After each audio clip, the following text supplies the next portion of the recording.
Le Sénégal s'est décidément installé définitivement dans l'épidémie de la malgouvernance. Notre pays vit au rythme de scandales. La liste des magouilles, micmac, bamboula est longue. Hélas, la malgouvernance s'est généralisée, ce que semblent confirmer les 3 rapports de l'IGE de 653 pages déposés sur la table du président de la République et rendus publics le lundi 13 juillet. Il n'y a décidément rien de nouveau sous le soleil et le citoyen sénégalais a déjà appris à vivre avec.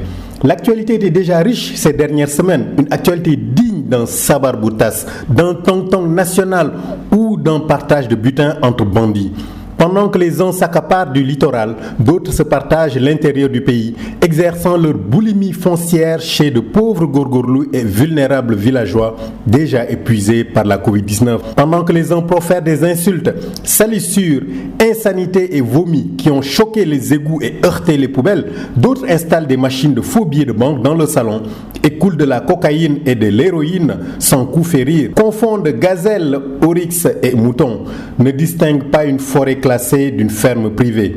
L'or, le pétrole, le gaz, n'en parlons même pas. C'est devenu du has-been. C'est donc dans un terrain conquis qu'intervient la publication des 3 rapports de l'Inspection générale d'État. Ces rapports qui ont passé en crible les ministères, les agences, les directions générales, les collectivités locales et mettent à jour des cafards, disons de gros cafards qui affectent la santé financière du pays, pire que la Covid-19. Des crimes financiers commis par des voyous à col blanc nous installent dans une mafia républicaine. Il n'est plus besoin de donner aux étudiants en criminologie, en sociologie criminelle et en droit pénal des exemples venant d'ailleurs et qui ont pour nom Cosa Nostra italienne, Camorra, triade chinoise, Sacra Corona Unita, mafia japonaise et que sais-je encore, des exemples bien de chez nous et contemporains, des cas d'école de surcroît existent sous nos tropiques. La mafia, parlons-en et articulons notre réalité sénégalaise avec quelques principes classiques enseignés à nos étudiants. 1. La mafia s'inscrit non seulement dans le temps mais aussi dans l'espace. Affirmatif.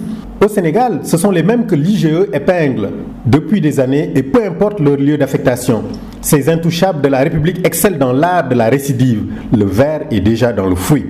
2. La mafia se fond facilement dans le paysage local. Affirmatif aussi. C'est un État dans l'État. Impliquée est-elle dans des montages financiers complexes. Ces mafieux survivent aux évolutions géopolitiques, aux alternances politiques, retournant leur chemise au gré des régimes grâce aux liens familiaux, politiques et religieux. 3.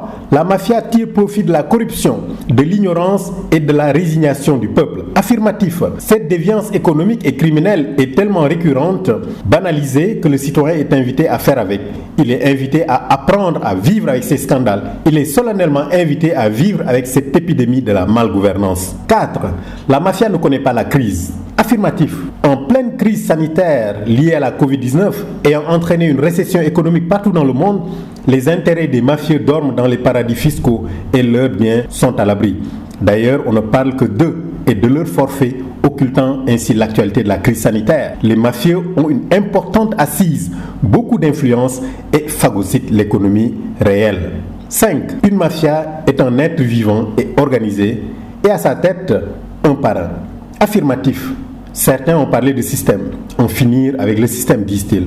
C'est selon. Toujours est-il que la mafia désigne un groupe, une organisation ou même un parti politique qui adopte des comportements frauduleux, corruptifs, criminels, dans la plus grande impunité. Bref, ne soyons pas étonnés que cet enrichissement soudain devienne un appel d'air dans un contexte de chômage et de pauvreté ambiant. Les crises se succèdent et se ressemblent.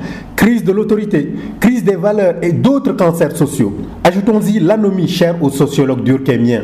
En effet, les normes sociales sont importantes dans la régulation des projets individuels et des moyens de les poursuivre. L'anomie désigne alors des situations dans lesquelles ces normes se retrouvent affaiblies et incapables de jouer leur rôle. Il y a là une dévaluation de la normativité. Et donc, la société n'est plus en mesure de fournir des codes sociaux et culturels nécessaires à son fonctionnement. L'effacement du système de valeurs rend alors les relations instables, entraîne des tensions, rend difficile la distinction entre le bien et le mal et entretient une connivence entre intérêt individuel et intérêt général, provoquant ainsi des conflits. Pourtant, xalam demoon na bay neex waaye bumba dog ndeysaan. Le Sénégal était bien parti pour relever ce défi de la bonne gouvernance, ce défi du développement inclusif. Où va le Sénégal?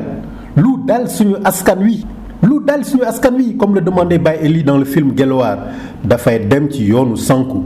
On va à la dérive.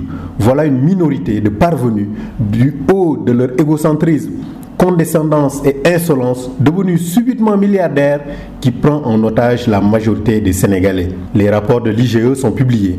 Hier, c'était les révélations fracassantes et tonitruantes du député Cissé Lo. C'était aussi les rapports de la Cour des comptes, de l'OFNAC, de l'ARMP et d'autres organes de contrôle de l'État. Aujourd'hui, c'est l'IGE. Et après? Oui, et après? Y aura-t-il une suite à ces rapports ou alors vont-ils retrouver d'autres gros cafards déjà présents dans les tiroirs et autres casseroles de la République? Il y a la tentation du bis repetita avec les mêmes causes qui produiront les mêmes effets. Reprendra-t-on les mêmes pour continuer? Seront-ils promis à de plus hautes fonctions comme à l'accoutumée? Quid de la reddition des comptes? Quid de la déclaration de patrimoine? Quid de la gestion transparente? Quid des poursuites judiciaires ou administratives? Parce que tout simplement, on fait partie de la mafia républicaine. Seulement, le citoyen Mohamed est résigné. Il a appris à vivre avec ce système. Depuis belle lurette, il ne sait plus à quel sein se vouer. Mais comme en 2000 et 2012, il scrute l'horizon et s'impatiente. Il se console en pensant à cette expression populaire: laisse mouton pisser, tabaski viendra. À mercredi prochain.